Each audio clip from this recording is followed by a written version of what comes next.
Hi, it's Ashleigh from Sweet Dreams Bake Shop, and welcome back to my channel where I make a lot of cake and cookie decorating tutorials as well as give a lot of baking business tips. And as per usual, please stay till the end of the video if you're interested in seeing how I price this particular cake.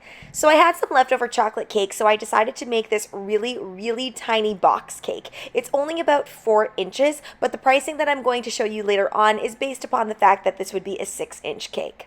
So I'm starting off with crumb coating my cake as per usual. It really doesn't matter what frosting color you use because it's going to get all covered up by the fondant anyway. You could also make this design with purely buttercream, but I'm going with my favorite satin ice fondant as per usual. Once that was crumb coated, I put that in the fridge for about 45 minutes just to make sure it was really nice and solidified. Now you'll notice here I have a fun little tool. I'm not going to quite talk about this fondant edge smoother in today's video. Instead, I'm going to make a really detailed video reviewing the whole product. But yes, I am using it today, and I don't think I use it to its fullest abilities in this, but it did help me out. Now you can panel off your cake so that you get a really nice squared off edge, but in this instance, because this cake is so small and because I have this tool to use, I'm just going to cover it like I would a round cake. But you'll notice that I'm being very careful and very gentle. It's really easy to tear around the corners. It's not like when you cover a rounded cake where it's quite simple and it's a lot easier and a lot more flexible. This has that edge, so of course you're going to be more susceptible to breakage. By the way, if you're wondering what that white powder was before, that's a little bit of cornstarch, which is actually really important to use in general, but even more important when you're using this fondant edge smoother tool. Now for this particular design, you don't have to be too picky about the edges on the top because it is going to get covered up with some edible tissue paper. Now I'm using some powder, and that is Tylose Powder, which basically what it does is it helps make your fondant into more of a gum paste texture where it will dry and it'll come together a lot more quickly. I put a bunch of different colors in here to get this color. I find sometimes that the brown is a little bit too warm and it turns out a little pinky. So I add in a little bit of brown, a little bit of yellow, and a slight hint of purple, and that helps me get this color.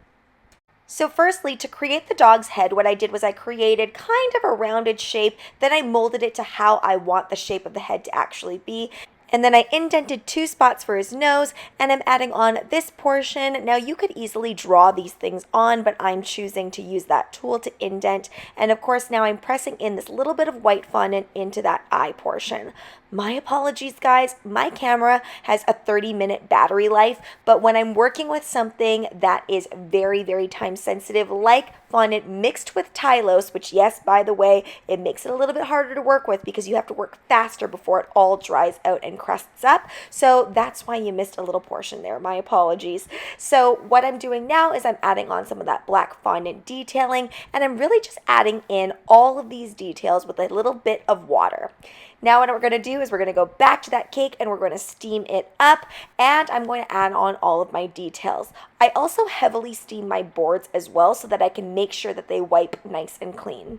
This is supposed to look like an open gift box with a dog popping out of it, so I want to add just that little bottom portion so it kind of looks like it's the lid of the box underneath. By the way, that tool that I used is a pastry cutter. I absolutely love it. My friend gifted it to me. She actually doesn't use one of those too often. She tends to freehand a lot of things, but I just find it takes the guesswork out of everything, and I know that I'm going to come out with perfect lines that are adjustable every single time.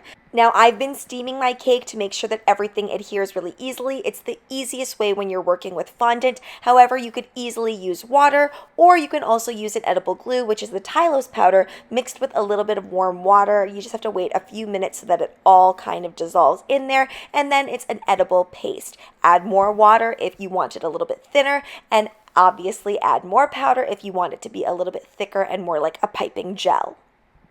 Now on to the fun part. I'm going to take little strips of white fondant, and I'm being really haphazard with how I cut these, and I'm just using my balling tool to get it nice and thin, kind of like how you would make a rose or any other type of petal. We really want to make sure that it's a little bit thicker on the inner portion just so we get that height, and that way we can also manipulate the fondant a little bit better. If you go too thin all the way, it's harder to get things to stay up, and you'll end up with something that looks a little bit too floppy. I added in some paws, which I really just made little round circles that were a bit thicker, and then I cut 2 sections for the paws, and then I put a little toothpick in there and I put my dog head on there. Now you can put the ears on before you add everything in. I just find it a lot easier for me to handle and manipulate the head without the ears because the ears is a more delicate part. Now at this point, feel free to put in as much support as needed to get that dog head to stay. It should stay with 1 or 2 toothpicks, but if you're finding you're needing more, go ahead and do that because we're going to cover it up. And welcoming back our pastry cutter, I'm just using it to create this little letter. You can use whatever you want. If you have a fondant cutter in this shape, then that's fabulous. But again, loving this pastry cutter because you can use any size that you would like. Then I placed that on by steaming it, and I gave it another good steam again, and I'm placing on all of these heart quins. Love these heart quins. If you're doing anything for Valentine's Day, getting classic heart quins is the way to go for sure.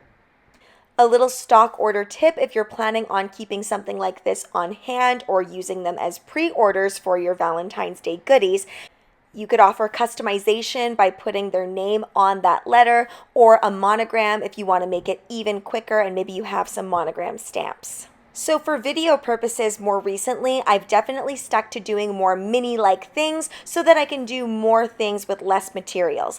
But I also do just love the concept of mini macarons and having macarons that are relatively small because it makes it super easy to pop onto cakes.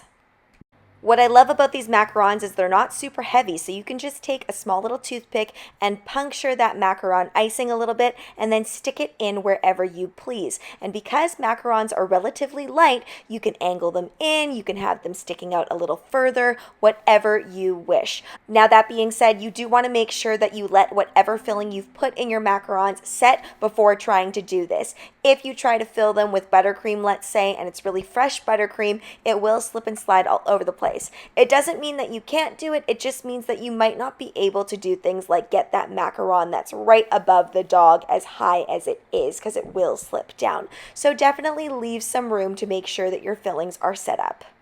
I wanted this cake to look beautiful all the way around, and I also wanted it to look realistically like a gift box exploding with a bunch of goodies, so I decided to put those at the back, and I love how I was able to put all of these mini macarons on them. Really, really fun. And then I wanted to fill in all of the gaps so you couldn't see any of those sticks with a little bit of sprinkles.